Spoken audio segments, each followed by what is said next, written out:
circling. I'm pulling it right now. I just refreshed it. Thing's setting up for a while. Should be circling. Good to go now. Pulling it right now. Okay. And take two. All right, take two. All right, it is 8:37 a.m. I'd like to call this meeting to order. First item on the agenda is a motion to approve the minutes from our November meeting. Do I have a motion? So moved. And a second? Second. Thank you so much. Approved by consent. We have a leadership update next. I imagine Rachel might be driving and reporting out for some portions of it, but you have the Rachel, floor. you're on mute. You said driving? The slides, are you not? Oh, yeah, sorry. Sorry. My corporate brain has been awake for an hour and a half already, so sorry. I'm sorry. We did the consent agenda? Yep, we're good. So sorry, okay.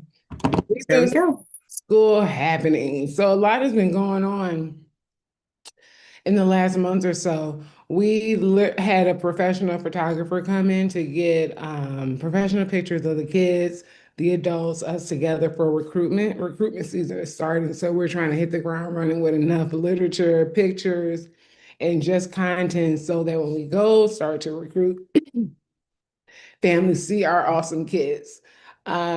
We've had several holiday celebrations. I mean, at one point, every day we were doing something different as it relates to Spirit Week.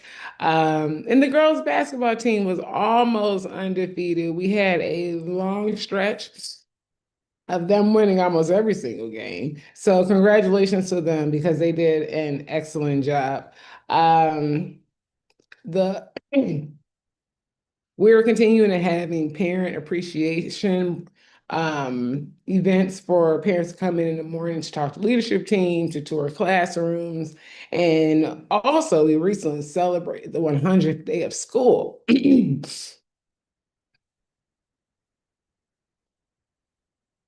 Mid-year's snapshot data, it pretty much is in line with prior years. If you look, I don't know if the little pictures are covering your data, Charlie, you can just move it over. My in-seat attendance were at 88.68, pre-K is at 91.62.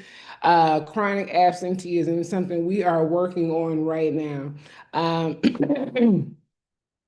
Truancy and chronic absenteeism is something that we are facing because for a bunch of different reasons, we're such a transient school. We're trying to figure out right now what to do to get more butts in seats without making any excuses, but we do have a significant amount of kids coming from Ward 7 and 8, and when it's cold outside, parents have expressed that they can't get their kids here because it's so cold. I know that's not an excuse, but we're trying to figure out what to do about chronic absenteeism and getting more butts in seats.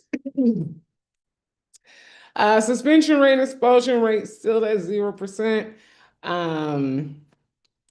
We pride ourselves in that. We have had some behavior challenges this school year, but I think the leadership team is figuring it out. We have not suspended a child yet.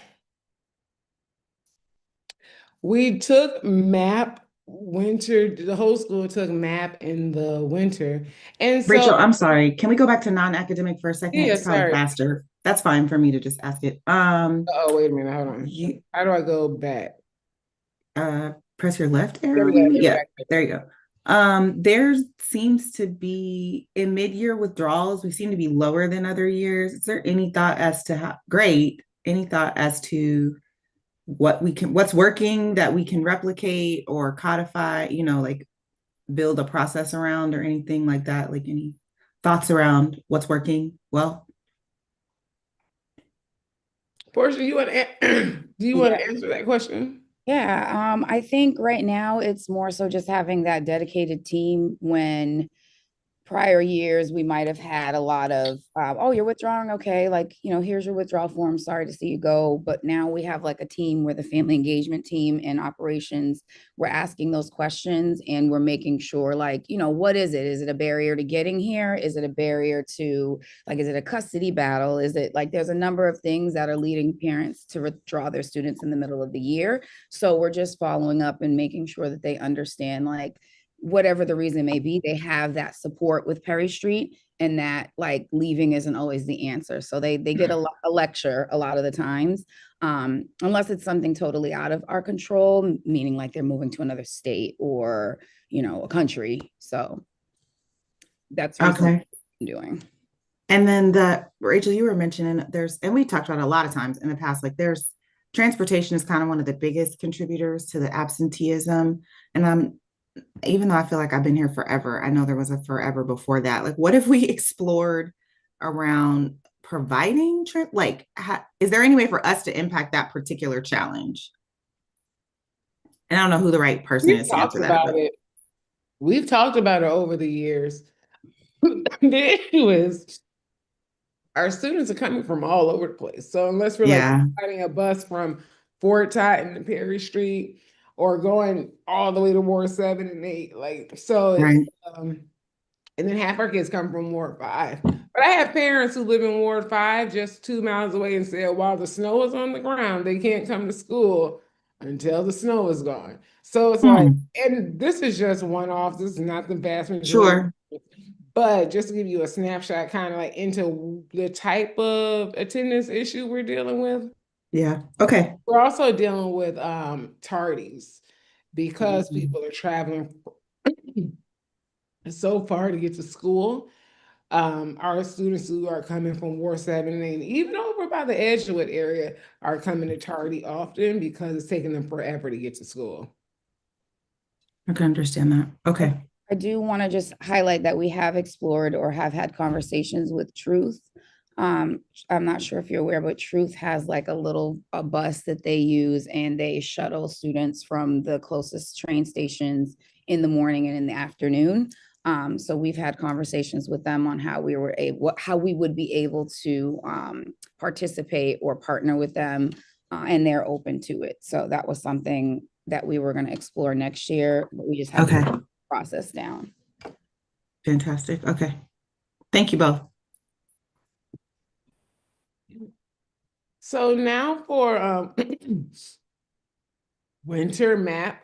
So we took map in the winter grades K to 8. So what was interesting that is across the 3 to 8 grade band, the students reached a 50th percentile from fall to winter, but growth from last year to this year decline. So us against ourselves, we did not do as well as we did last year. While we met the 50th percentile benchmark and great, but we did better last year than we did this year. So right now, the leadership team and 10 Square are on the ground, literally trying to figure out why. We have our assumptions. We've created a completely new lesson plan template and guides for what to look for when you walk into the classroom. And just high level, we honestly think everyone is just getting complacent and just comfortable. And we're just spicing things up now because we got to get the urgency back into the classrooms and get people back on their toes. So we created a new rubric to follow when we go into the classrooms for what we're looking for. Last week, the leadership team in 10 Square, we did observations and learning walks every single day.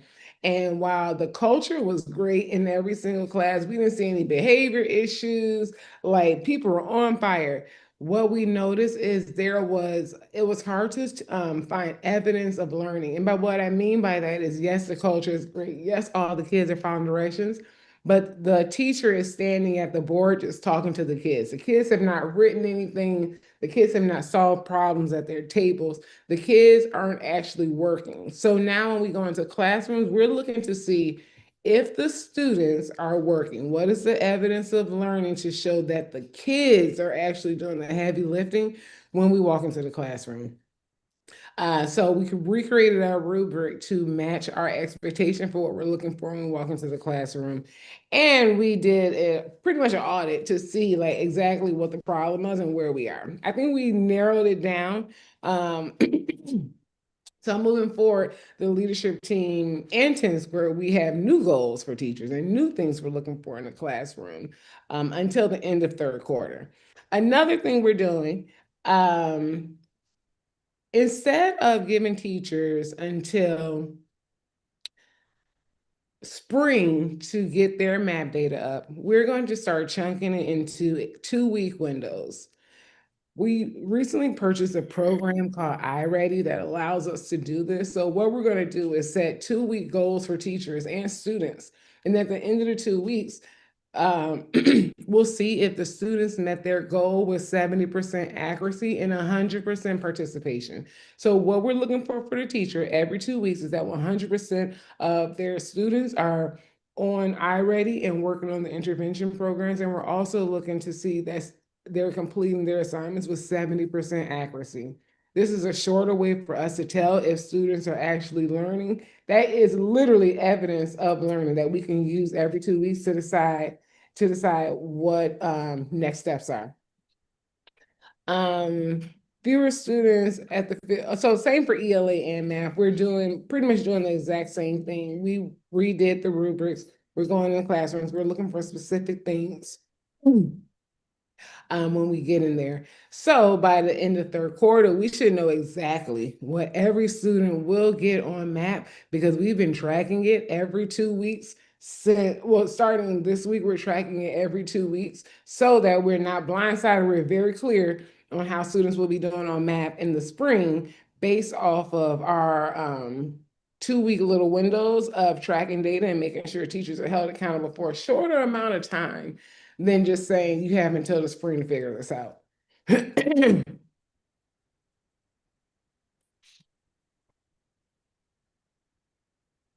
And so here goes another chart for the ELA and math map growth. This is a conditional growth percentile. So math growth based on winter map is trending below last year. I was already telling you all about that on the last slide. And the plans that we have for getting the data to trend above last year by the end of spring. ELA grades 3 and 4 are slightly below below the 50, and then grades 5 through 8 are at 50 plus. And another thing we're seeing is this is directly in line with the teachers that are in the classrooms as well. So different teachers have also gone on different plans, not necessarily like a PIP, but different teachers have very specific plans for what we expect to see moving forward in the classroom. So not only did we just school-wide try to figure out what's going on, what do we need to tackle right now to change this data, but some teachers got individual plans and individual meetings for what they need to do right now to fix their data and to increase student outcomes in their classroom.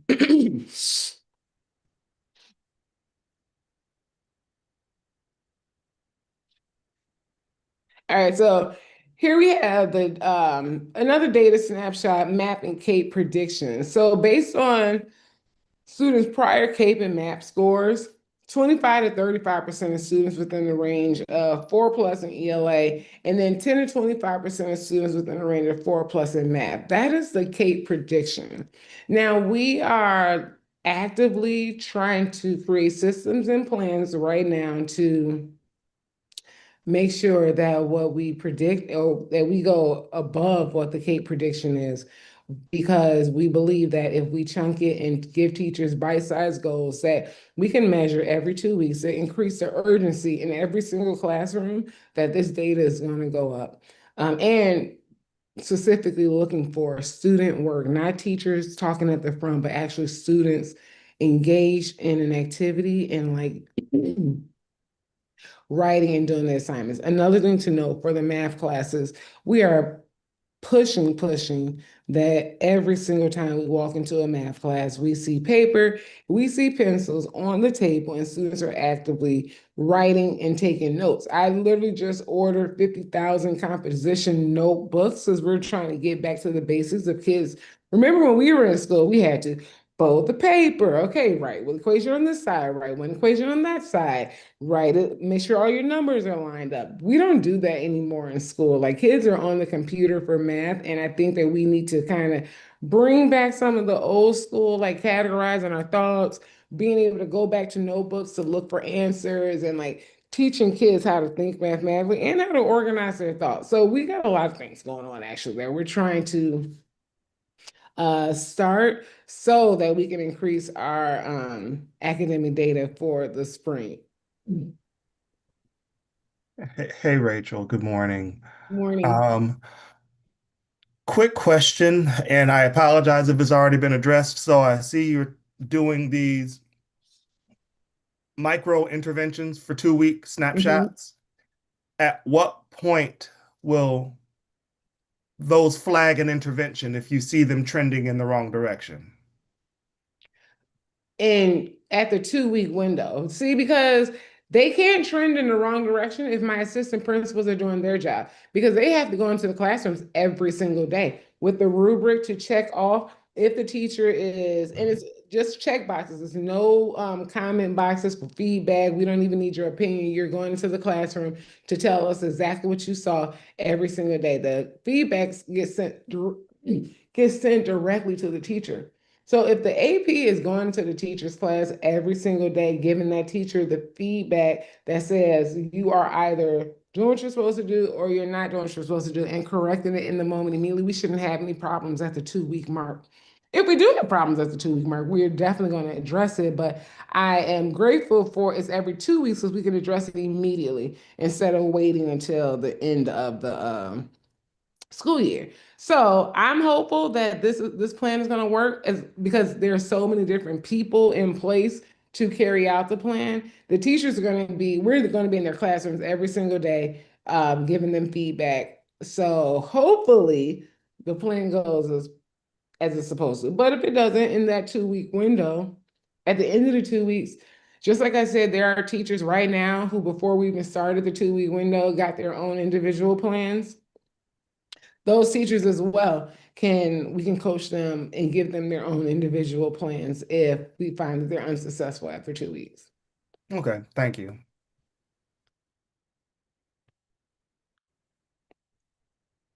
Oh, sorry. Rachel, I feel like we all need to bring you some tea today. I'm dying. Why don't I take these slides, Rachel, just to give you a breath, and I think I'm bringing you some tea this morning. Just as always, I think it is always important for the board to kind of remember the big picture for us, which is the charter goals, of course. Perry Street met its charter goals the last 2 years by being a level 2 on Aspire. Right now, for this year, we're projecting again to meet the goals, and in the next slide, we'll show where we are as of right now, or as of early February. We will not have accountability in school year 26-27 because of the shift in state test, but all that to say that Perry Street continues to be on track to meet its charter goals. And Rachel, if we can go to the next slide. Right now, what you heard Rachel talk about, so Aspire, as we just remember, is the school report card. The school is held accountable for its charter goals. And so through the end of January, really, when we ran all this data with Rachel and the team, you can see down at the bottom, the school right now is predicted to be about a 54.95, which is a level 3. A level 2 is at 55. And so it is 0.05 away, which Rachel does not want to hear. But I think some of that urgency that you hear from Rachel is because Rachel does not want to be a level 3 school with 0.05 points missing. And so feel very, I would say, confident that the school will meet its charter goals. I think the question will be, does it get to a 55 or does it stay at 54.95? Right now, we feel good about where some of that growth data is. There's work to be done, but at the same time, there are some, when you look at the growth side by side, In fourth and fifth grade ELA, there are some positive trends compared to last year at this time, that are showing up, but looking forward to keeping this really at top of mind. And so those efforts, those 2 week cycles, Brandon, that you mentioned, are all because Rachel will not accept a 54.95.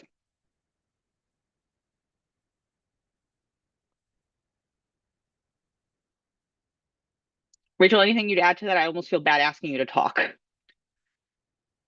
You're on mute. I actually can answer this because we are literally working super hard to make sure these scores go up. We have plans in place. Like Alexander's right. I do not want to end the school year with a 54.95. I will be very upset. So I also want to make sure that that does not happen. So we are literally boots on the ground with 10 Square with our plans to make sure that we get to where we need to be by the end of the school year. With that being said, are there any barriers that you all have as far as like funding or staffing or anything else that we can do to try to help support you all in these, in the goal to reach? So or the I don't percentage? I don't think it's a funding issue. It's literally things like if we walk into third grade Miss Prince class, her lab is perfect. The kids are switching when the little bell rings. Like everything looks so organized, but she's teaching from worksheets when she should be teaching from iReady. So it's more so like fine tuning what teachers are teaching. Like, yes, this all looks great, but I need you to actually teach this instead of this so we can track it better and so we can make sure kids are growing. So I don't think it's a money issue. It's more so a leadership team issue. We need to literally just get in those classrooms and stay hyper focused on like what's going on and help them fine tune what needs to change in the moment quickly so that they can get better results.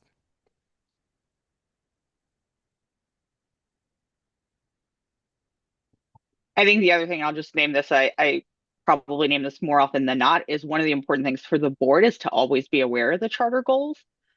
Because this is ultimately how the school is accountable every 5 years at the charter reviews. And so we want to make sure we kind of keep lifting this up.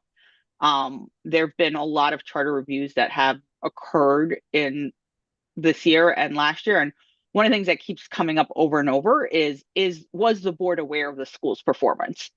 And I think something that's really important for this board and has been historically is to be able to say, yes, we know where the school is. We understand our charter goals and we understand the data and the metrics and what Rachel and the team are doing to make sure that we meet our charter goals. And then to give you another good idea, of all the teachers we went to observe, only 2 teachers got an individual plan where we're coaching them around compliance and professionalism. Everyone else, they're being coached around academic data and outcomes and what you're teaching and learning. So that is a really good place for us to be in. That only 2 of our teachers are first getting coached around professionalism. Then we're going to figure out what they're teaching. Everyone else in this building is like figure out what they're teaching. So we're in a good spot as listed teachers in the building. We have such amazing teachers. We just got to fine tune our eyes and figure out if everyone is teaching the right thing at the right time to get the right results, the results we want.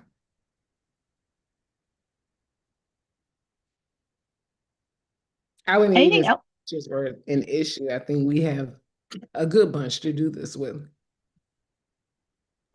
My only other question, perhaps suggestion, note question is, Alexandra, to your point about maintaining awareness and driving understanding at the board level, is this slide or perhaps some other dashboard level snapshot, is it appropriate to increase the frequency with which we review this slide? So this slide and the slide before is actually in almost every monthly presentation. I know they're in most, so that's why I was like, I don't know if Yeah. I don't know what the lift is to produce this data. So I was asking, I think what I was trying to say is there like a lighter lift snapshot that we could look at? You know, the front of the deck has the school's mission. Can the front of the deck also have like that? But that's fine. If this is appropriate, then I'm okay with that too. I rather do this only because this is all the metrics. Not all of them change every time, but at the same time, like keeping track of attendance, keeping track of majority withdrawals, as you named, are things that I think are important every single time. Because I'm so glad you brought up the majority withdrawals. Like if you saw that double or triple where it's been in years past by November, one school year, for example, that's a really immediate sign for the board to say something's going on that feels very different. And so we have these like what I would say like early signs that point us to, hey, red alarm, or let's investigate more, or early successes. So I rather do the lift here because I do think that they are important indicators to both track and also discuss. And things like attendance, things like major withdrawal rates are very much top of mind. Something like class happens once a year. So we're not going to really be able to change that class data. We do internal walkthroughs with Rachel to see where we're trending on class.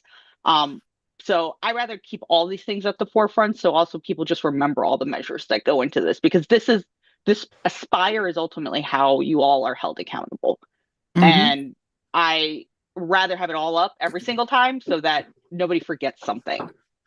And also, Sydney, this is what the leadership team uses to start all of our conversations. So when we're talking about data and moving students' observations, we're referring back to the Aspire framework because we are trying to move in every single category.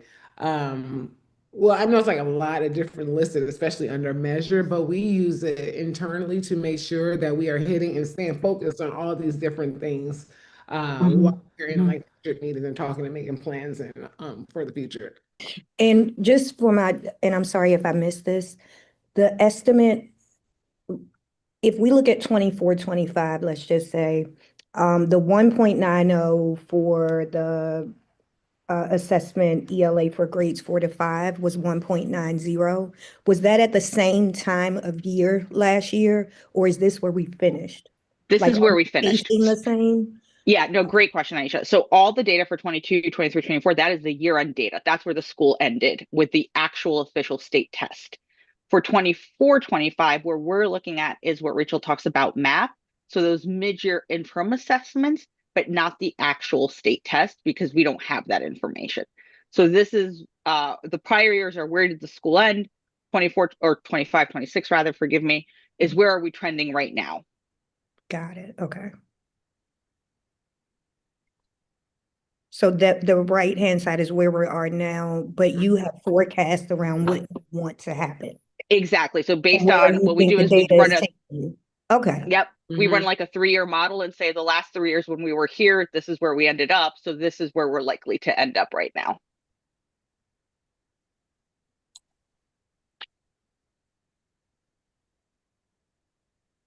I think, Rachel, we can go to the next slide about accreditation.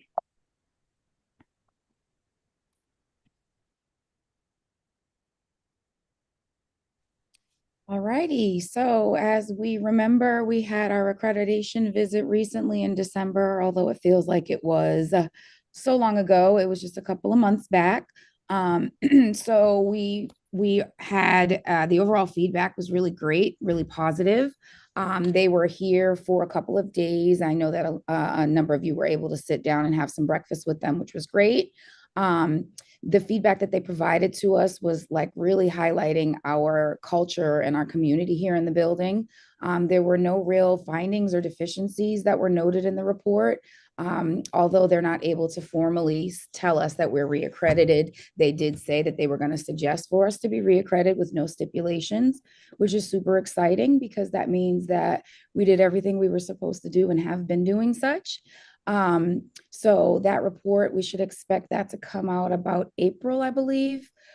We just got a draft of it, I think yesterday, for us to review. It's a couple pages long. So it definitely, when I skimmed through it a little bit yesterday, it really did basically have a lot of the recommendations that they verbally had told us when it came to, just building maintenance and safety and like things that we could always work on and do better just for the better of our community. So the exciting thing is that they did suggest for us to reaccredit. So let's cross our fingers when that report comes out in April, and we will be able to share it with you guys whenever it is available on their website.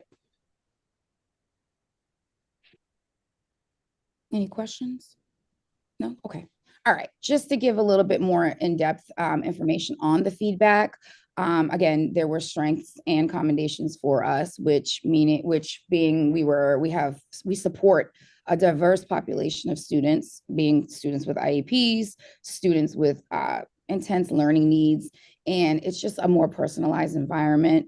We do have a culture and a community of trust, which was really hard, and we work really hard on that because, you know, as you always hear Rachel say, we want it to be a neighborhood school where students are able to come and feel loved and flourish no matter what circumstances they're experiencing in the outside world. Our teachers were seen as committed, supportive, and partners in the learning. They also noticed that we have strong inclusion practices through our lab model, which is exciting. Some of the growth areas were kind of a disconnect between longstanding families with their expectations and engagement, which, as you all know, that we have been working really, really tirelessly on making sure that we get back to that point. And then they also expressed a desire to see more opportunities for parents to be involved, which is a priority of our PTO. So we're working really hard on that. Even before those recommendations were made, we were working on that because we identified that as a need for growth for ourselves. And then just overall supporting teacher development, coaching, and maximizing our instructional efficiency. So we're, again, something we're already working on and identifying opportunities for professional development and how we can strengthen our instructional practices through that. More recommendations were expanding the input of our stakeholders. Again, parent-teacher organization is working hard on that, and engaging our community members. Parent-teacher organization is working closely on that. And then just developing a formal process for monitoring our objectives. So kind of we're working, Crouch and I are working on identifying a process for strengthening that, for feedback and observation for like the entire building, not just teachers, because a lot of the focus tends to fall on, oh, what are the teachers? What's their feedback? No, it's everybody in the building. And more professional development beyond ELA and math, which again, we understand that the need and the highlight is math and ELA, but there are other areas where we can provide those resources to our teachers and staff as well. So we're also working on looking into that for the years ahead. So a lot of those recommendations we have already identified and are excited actually that they are on the same page as us. So we'll be working on those in the months ahead to prepare for the upcoming school year.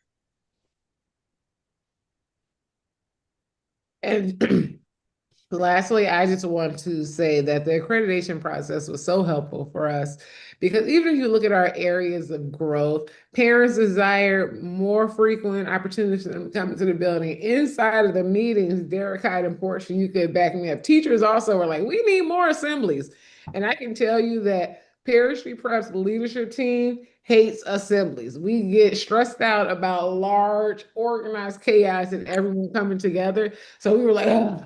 Fine. So inside of the middle states and meetings, we were getting a lot of feedback on things people wanted and things we needed to change for our program to be better. So it's going to require us bending. We had an assembly 2 weeks ago, Black History Month assembly. The whole school was there. And I did the wave, stands or whatever. Swag, sir. Swag, Yeah, sir. swag, I did it Not the twice. wave. Clearly, I'm old. I only did Okay, it's it back okay. and forth, and it was over. You swag, Did sir. you say the wave? I said She the said the wave. I'm wave. so old, y'all. It's a learning So- environment. You're good. The middle states was really helpful to get feedback from all the stakeholders in the building, what they actually wanted to see. So even around the staff feedback and the evaluations, we've completely changed how we do staff evaluations and feedback based off of the middle states feedback we received. So I think the process just overall was so important. So it's going to help us grow our program and make it better. All right, operations and finance. So as of right now, there are no changes in compliance and procurement. We don't have any contracts that need to be reviewed or approved, and no RFPs at this point that need to be discussed. So for an overview of just generally what's going on within the operations community. So right now for IT, as you guys all remember, at the beginning of the school year or in July, you approved the contract for the new IT vendor. So just to give you an update on where it's been and how it's been going, it's actually been going very smooth.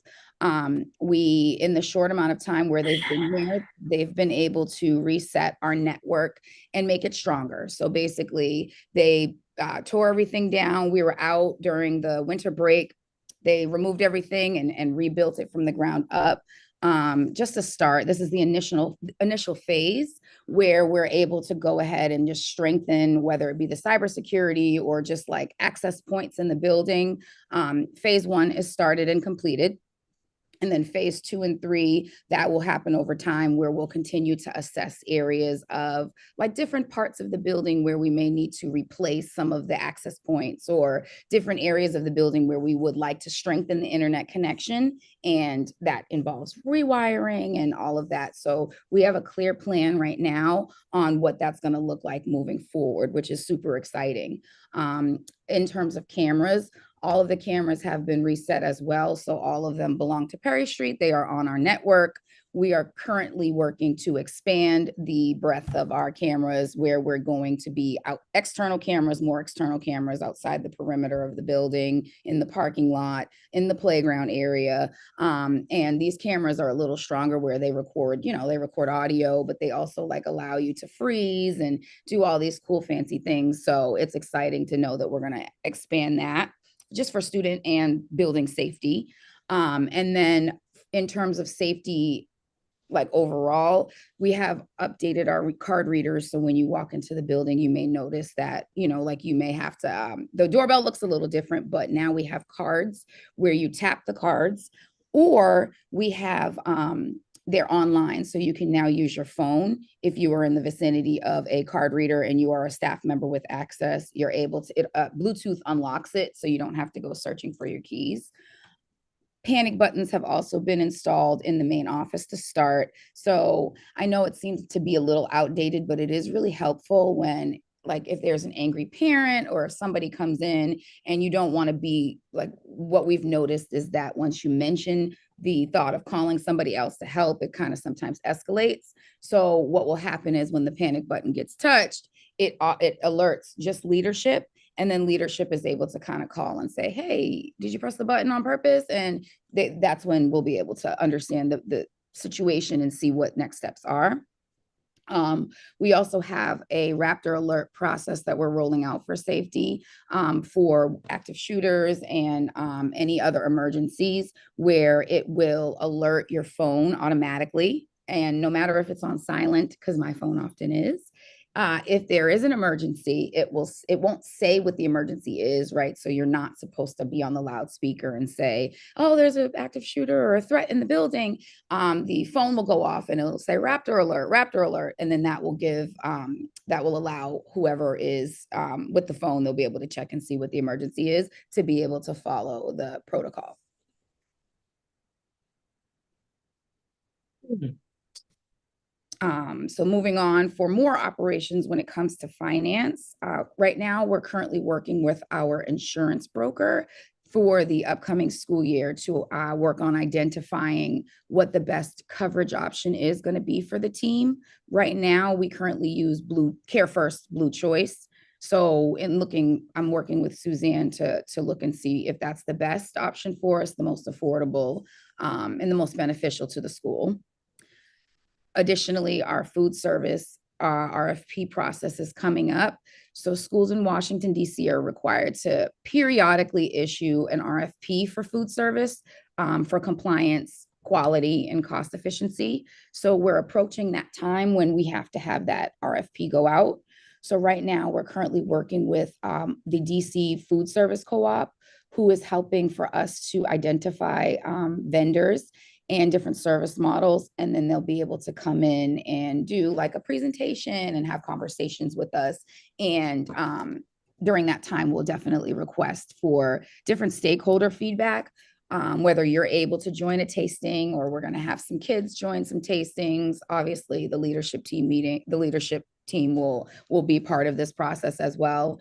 And it may very well end up that we keep the same vendor, but it is part of the process to be able to explore different options. So that process is coming up as well. And then for as we've discussed in prior meetings, the final documentation for our leasehold rent credits was submitted, and it takes about 30 days. So we should have a new updated rent schedule within, I think I'll say the next 2 weeks, because it was submitted in early February. So hopefully they're quicker than they say. But the submission that was approved for a rent credit amount of $3.3 million, which is great. So what will happen is the approved rent credits will be applied to our base rent, which will reduce the overall rent obligation. So right now we don't know exactly what that amount will be because we haven't received the final memo and the schedule, but once we do, we'll be sure to keep you updated. Additionally, as we mentioned, our bond is scheduled to be paid out in May 2026, which is exciting. So with the bond payoff and the rent credit adjustments, we're going to be able to discuss what that means in using that money to plan for future capital projects for the building, which is super exciting because the building always needs some type of something. So before I move on, does anybody have any questions about any of that we just talked about?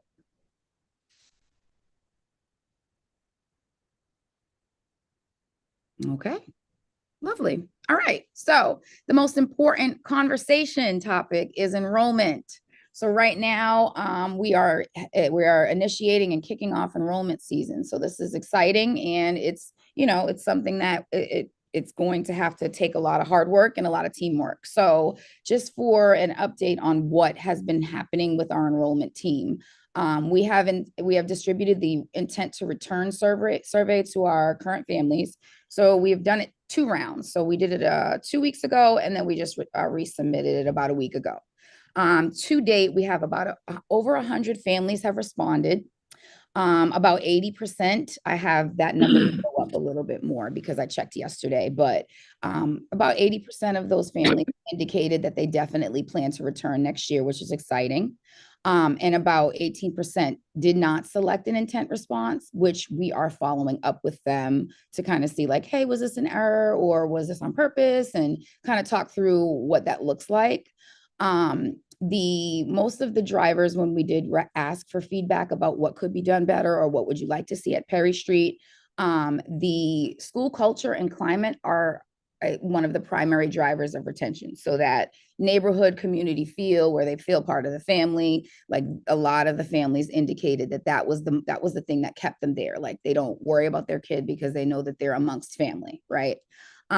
However, with other written feedback that we received, it was after school extended day support. And then there was some themes around communication and homework. Homework was consistent, but it was like more communication, more like parent involvement in different events. So that was some of the feedback that we received where we can always grow, which again, similar to what the MSA visiting committee explained. So in terms of marketing and outreach right now. Marsha, sorry, before you move on, how many total families do we survey again or in the school right now? We did all of the current families other than the 8th grade families. So right now we have 394, including the 8th graders. So I believe it was like 320 or 330 or something like that. Sorry. Okay. So is this response rate on the face of it is still rather low and we expect to see more? Okay. Yeah. So that's why we keep sending it out. Like we'll ask them at dismissal, like, hey, did you fill out the survey? Hey, did you fill out the survey? We've been sending it out a couple of times because we do think it is important, but we do know that a lot of families sometimes surveys aren't their thing, especially if there's more than 2 questions. So we're understanding of that, where we're going to have a event where we're going to invite existing families, a bingo event, where we're going to allow them to, it's going to be feedback, and they're going to also re-register, but also play bingo. So we're hoping to get more responses then at those events as well. And we're also sharing it in the PTO newsletters as well. Okay. Communications, I should say, not necessarily a newsletter. Correct. And then do you recall any of the homework themes, just at a high level, that came up in the survey? And you said some of the feedback themes were around homework. Yeah. Do you recall what the commentary feedback was? Just would like more homework. It was very general, like would like more homework. I mean, that's a big answer, right? Because it could have been the exact opposite. Like there's too much homework. Oh yeah, no. It was would like to see more homework. Okay. Any other questions before I move on to? Okay. All right. So in terms of what we're doing right now for can we go back a little bit? A little bit, two more back. Sorry. Yeah, one more. Okay, perfect. Okay. So in terms of marketing and outreach, just as you can see, like what we've been doing is we've been doing it all, right? We've been mailing out postcards into families in surrounding neighborhoods. We've been posting school information on our Facebook, our Instagram, next door, any listservs where we think that we're able to share that information. The local YMCA, is it Calamaris? They had agreed to put our flyers up in their building on their bulletin boards as well. And then we do have a new platform called Schoolmint. So Schoolmint works to drive enrollment by running targeted digital advertising. And then what it does is it captures the prospective family leads and then follows up with them automatically, so that they are now engaged, where they leave the door open for us to be able to follow through with like that human interaction. So right now, when you log into the Schoolmint website, it will show you like the metrics on how many families either clicked on the picture or clicked on the video, and it will give you their information. Like, you know how like when you go on a website, sometimes a little pop-up comes at the bottom and it's like interested in this thing, and you're like, no, I just wanted to look really quickly, but I guess I can fill this out. So any families who fill the little pop-up at the bottom, they share their information, so that we're now able to put them on our mailing list, where they receive the apply now emails. And like if you think about Perry Street, it comes up on your feed for Facebook or Instagram. So targeting those targeting families in that way. Another thing that we're focusing on is the early childhood pipeline, right? Because we want the babies to start here, and we want them to follow through to eighth grade. So sorry, did you have a question, Aisha? Yeah. Brandon too. Yes, I did too. Mine is just fast.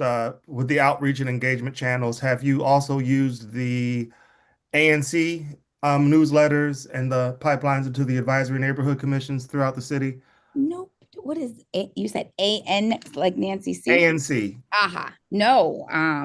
If you have information on how we certainly on that. They're baked in neighborhood and community engagement channels. And so now it's just kind of feeding it in with all of the active civic engagement throughout the city. And so there's a few different ways that you can submit stuff through those pipelines. And so it just gives you a chance to have a built-in audience without reinventing the wheel. Oh, that's awesome. Yeah. Yes, please. All right, I'll follow up.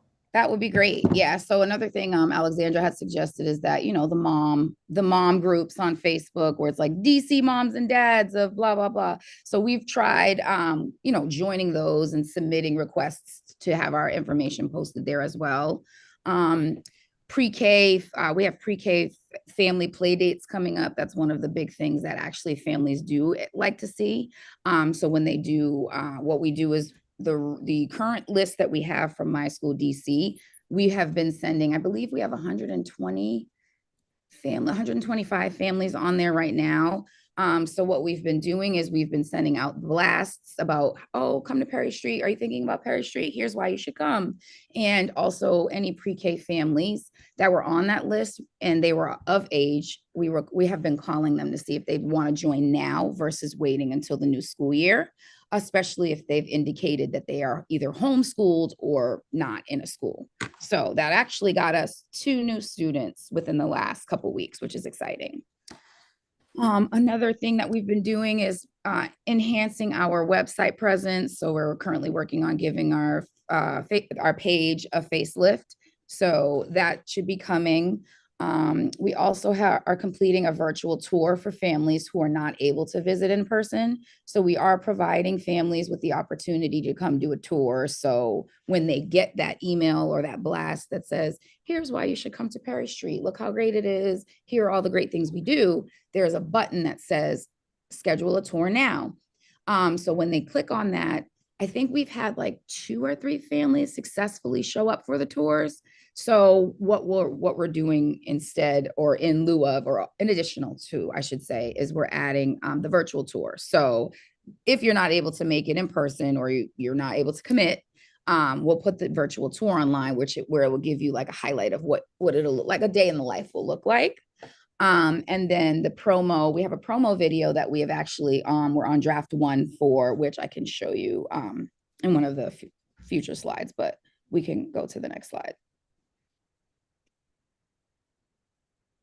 So these are just like an overview or an example of some of the things that are being posted out there, whether it be outside in our main office lobby or online on Facebook, on Instagram. So these are just some of the ads that come up when you go on our social networks.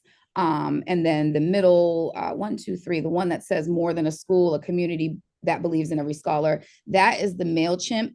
So that's like an example of like one of the advertisements that go out to the families that we're pulling from My School DC.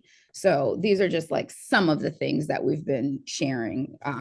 It doesn't encompass everything, but one of the ones that we're most excited about because they're so cute.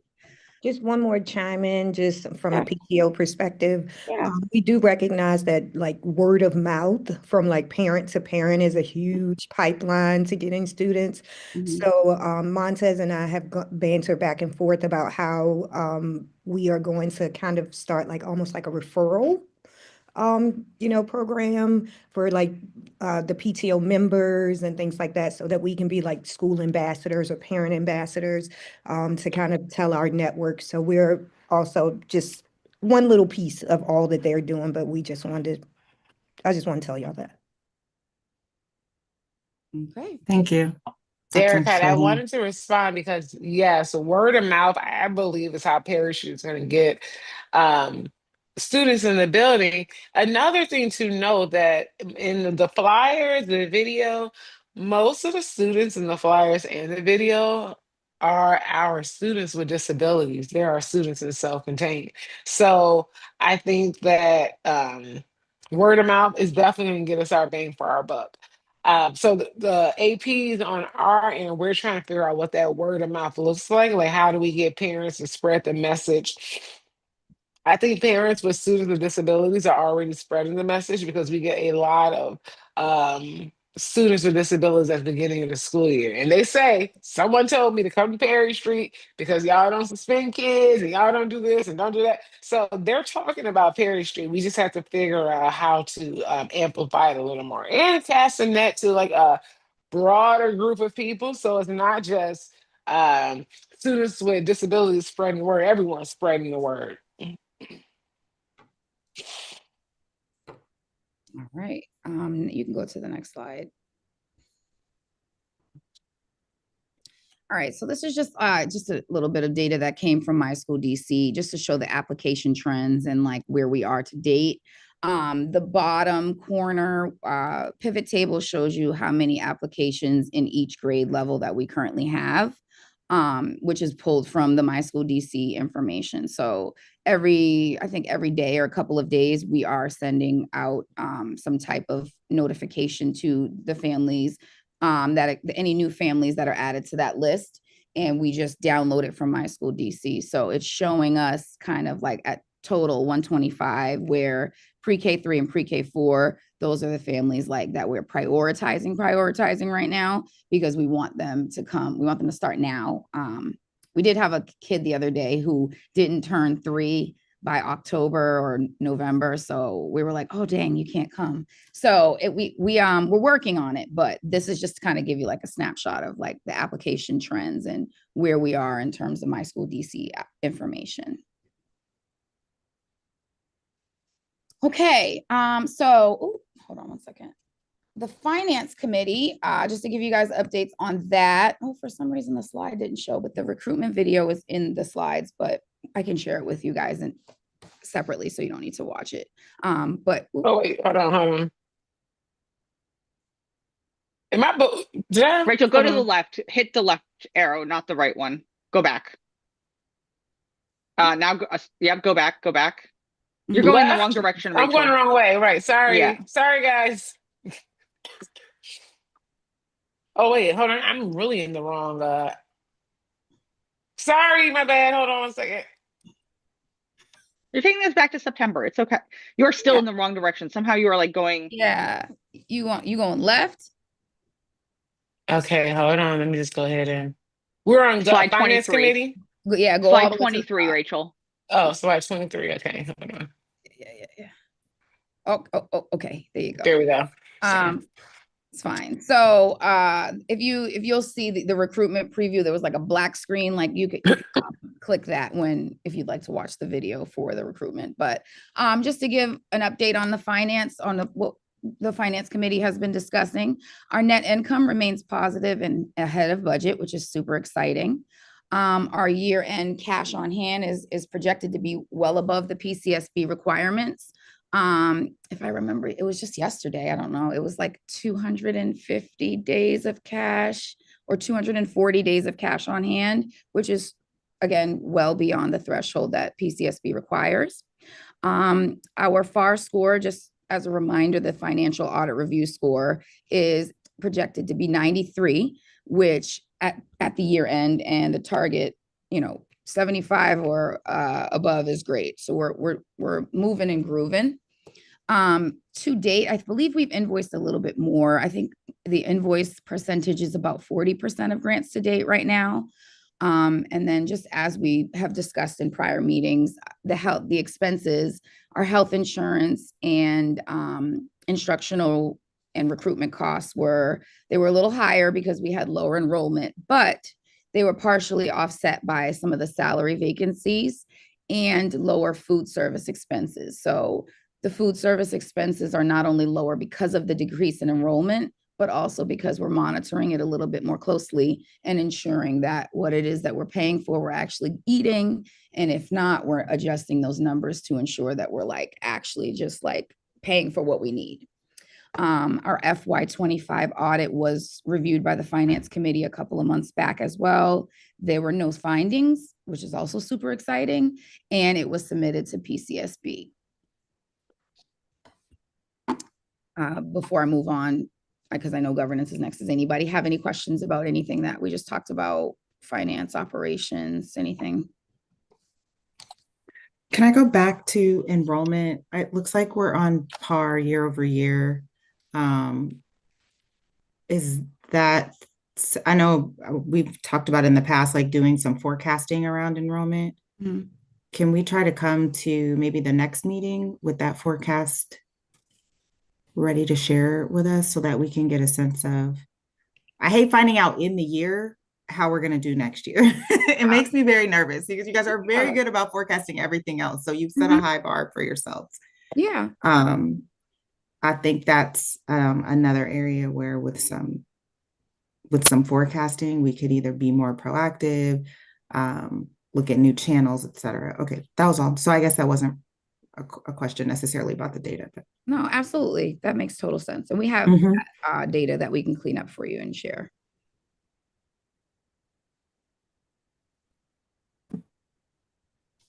All righty.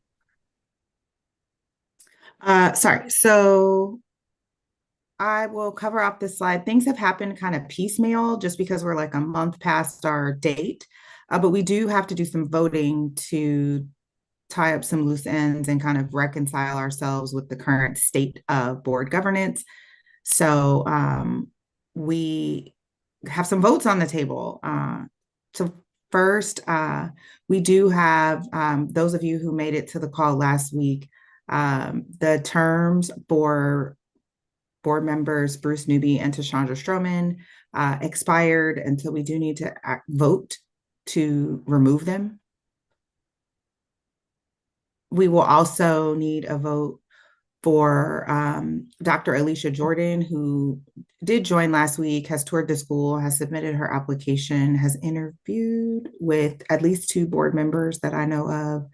And then we have our existing slate of chairs to vote in as well.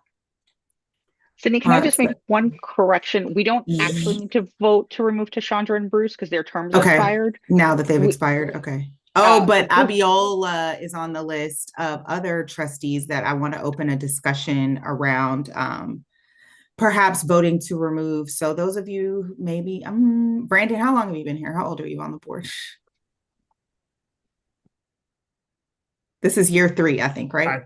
2024. So okay, this would be, yeah. So for that long, we have had another board member who came in with Brandon and Hassan, who quite likely due to life's obligations has not been a present or active board member.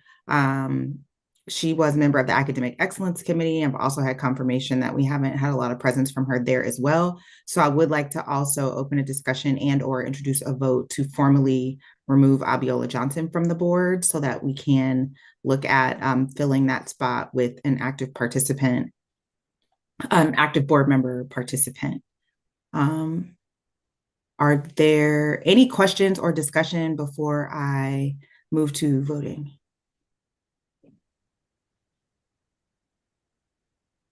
Hearing none. Okay, so first I'd like to request a motion to remove Trustee Abiola Johnson as a board member for Perry Street Prep. So moved. Thank you, Andrew. Do I have a second? I second. Thank you, Aisha, I think. Okay, thank you. I had only voices. I didn't have a visual on me, so sorry. Thank you. Sydney, can we do a roll call for that one? Just because I need to put that one in the minutes. Yep. Mm-hmm. And so those once life happens, etc. Has there been correspondence where she's just declared that she cannot or won't participate? We cannot get her to respond to correspondence. And I mean, she actually replies to the stuff I send, but it's not board related. I would like to. I mean, look, you got a vote. You have a vote. We're about to take a vote. So and look, if you have a personal relationship with her and would like to encourage her to it's a trustee relationship. Sorry, I meant non-school related, as you mentioned. And I mean, no. If there is a desire I don't to have a personal I mean, she gets invited to every meeting. She doesn't come. This is my personal feeling now. I'm what do they call it? This is my personal feeling. Is that the door is always wide open. She is included on all correspondence. She has engaged 0% of the time. And it is disconcerting. Aisha, you look like you want to say something, but I'm not going to put you out there. Well, my thought around it is just with the board makeup, I think that we have an opportunity to become like we need members that are helping us move the agenda forward. And if that is holding up, like a spot that someone who wants to be active. And this is my plug for, it's not even holding up a spot. We need to recruit. Like we're even removing her is hard for me because I'm like, that's an active DC address that I hate to give up. I was just about to ask. So in the DC border. She is. And I probably have kicked this can down the road a little further, this discussion down the road a little further than I should have, because I do think that adds value. We do want, local residents advocating for the schools that support their community. I can't do anything with someone who doesn't engage. Got it. I think for context, if Abiola were to be off the board would be 7 total members, and 4 of whom would be DC residents. And so my monthly we're pushing the we're right there. We still have a majority, but I think the push for governance would be to try to recruit some additional board members with DC residency. Yeah. Because that's 3 DC resident, like between Bruce, Tashandra, and Abiola, that is 3. Alexandra, the 4 to 3, does that include Dr. Jordan? That does not, because she has not been voted on, so she is not in our roster. So if I remind me, Sydney, is she a DC resident or not? Nope. Okay. So that would be 8, and we'd be at 4 and 8, and so we would need to recruit a DC resident. And I know we had the parent fall through. That you and Rachel. I know we're still working on a new parent member. So if we were to add that parent, then you would be at 4 of 9 if we were to add the parent. Mm-hmm. So and Rachel, that's our plug to get the parent again. Courtney, correct? Or I think we have to move on from Courtney. I think we decided that we couldn't. Okay. And look, if she comes back, like, again, I'll talk to anybody. I will evaluate anyone's fitness to sit on the board. Like, I have somebody who's prepared to participate, but she lives in PG County. Got it. But we worked at OSSI together. So you're getting a level of engagement and sector knowledge, but you're just not getting the mailing address. Yeah, I think that's the situation with Dr. Jordan too. You're getting a long-term educator, administrator, practitioner, but you're not getting the residency. So I do think as a board, if we need to have an offline strategy session around recruiting, let's do exactly that. Perhaps, we need to be treating this effort similar to the enrollment push, right? Like, recruiting is recruiting. So we can table that for now in the interest of time. And look, if the group, Brandon, thank you for being vocal, but if the group as a whole feels like we need to revisit Abiola in a future year, I will say having an inactive board member does create a level of liability. It is not significant. I do not see it as a significant risk, but like, we don't like risk. So I'll raise that as well as something that factored into this decision to open this discussion around voting to remove. But if there is more open discussion to be had, or if the board feels like it is not ready at this time for this vote, I'm open to that. I'm not pushing it. I'm merely opening the floor for consideration. Sydney, is this like, can we have a closed meeting and kind of talk about, like you talked about a strategy session, but it sounds like maybe there's some more questions around this and maybe come like that. Sure. Yeah, we can have an executive session. Yeah. The only thing with the executive session is we have to notice it ahead of time. Correct. I was gonna say we can't have it today. Yeah, no, I understand. I'm just asking, can we put it on the calendar in the future so that we as a board can meet? Sure. In private. Yep. I wonder if the board would feel comfortable electing Alicia or not today, I guess it would be my question. Yes. Or would you We can totally do that. I'm totally okay with that. Okay, so the executive session for Trustee Abiola Johnson is what we are proposing. But we feel comfortable voting on the rest of the slate and votes on the table today. Yes, okay. I see 2 people nodding their heads. Everyone else is not. I don't have visibility into, so okay. Okay, so next is a vote to extend an invitation to Dr. Alicia Jordan to serve as a trustee on the board. Do Do I have a motion on the floor? So moved. Was that Second. I'm sorry, who was that? That was That was Brandon. me. That's Brandon. Thank you, Brandon. I'm just trying to keep track. Got Fine. it. Do I have a second? Second. Andrew's our second. And we need a hand vote on this. So all in favor. Can everybody raise their hand? I hope nobody's driving. I can't, my camera won't work, but I'm here. I second. Okay. Okay. Okay. Kelly's a vote. I think everybody's Kelly is all right. So just for the minutes, I see Brandon, Kelly, Andrew, Aisha, and Sydney. So I'm going to say 5 out of 5. Thank you. Perfect.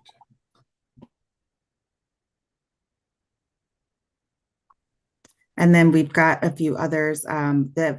The fast way to do this, but not the required way, is we can elect the entire slate at once around board roles. But if there is needed discussion, we can absolutely go roll by roll. I do not have a preference. I want to do what the board supports.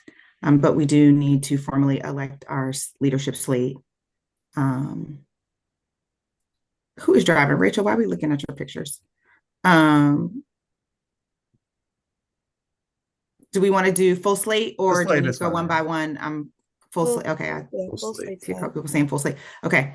A motion to vote to approve the Perry Street Prep slate of board leadership roles for a 1-year term. Sydney, can I make just one refinement to that? Yes. Could we have that motion be made by somebody who is not on the slate? I just saw my name and was reminded of that. Yes. I do need the motion to come from someone other than me. Sydney, Hassan, Aisha, and Andrew, if you would be willing to please recuse yourself for voting on yourself. Okay. Yes. So we could do a one group motion with the agreement that everybody who's on the slate recuses themselves from their candidacy. So we still don't have to go one by one. We don't have to go one by one with that agreement that everybody recuses themselves. Okay, so who wants to repeat the motion with all of Alexandra's details? On behalf of the Perry Street Board of Directors, I hereby move for the election and selection of our new board of new board roles in the slate for a 1-year term. All in favor? Can we get a second, Brandon, before we get there? Yes, Maybe from Kelly. Let's please get a second for those who have to still recuse themselves. Thank you, Kelly. All in favor? Aye. Of the motion. Right. So for the minutes, I'm just going to say I saw a hand from Brandon. I saw a hand from Sydney. Aisha, Andrew, is that an affirmative vote? Yes. And Kelly, can we just get a verbal vote? Yes, aye. Thank you. And approved unanimously. Congratulations, board. Right. All right, that concludes our governance update with the understanding that we will get an executive session on the books ASAP. Any other questions for the board, for the leadership, for Alexandra?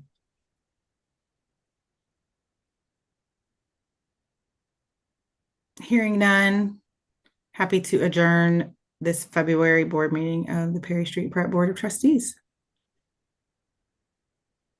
Thank you. Oh, wait. Not ready to adjourn? You good, Aisha? No, I'm ready to adjourn. Okay. All right, folks, have a great day. Thanks, everyone. Thank you. Thank you. Take care. Everyone's Stay warm. Stay warm.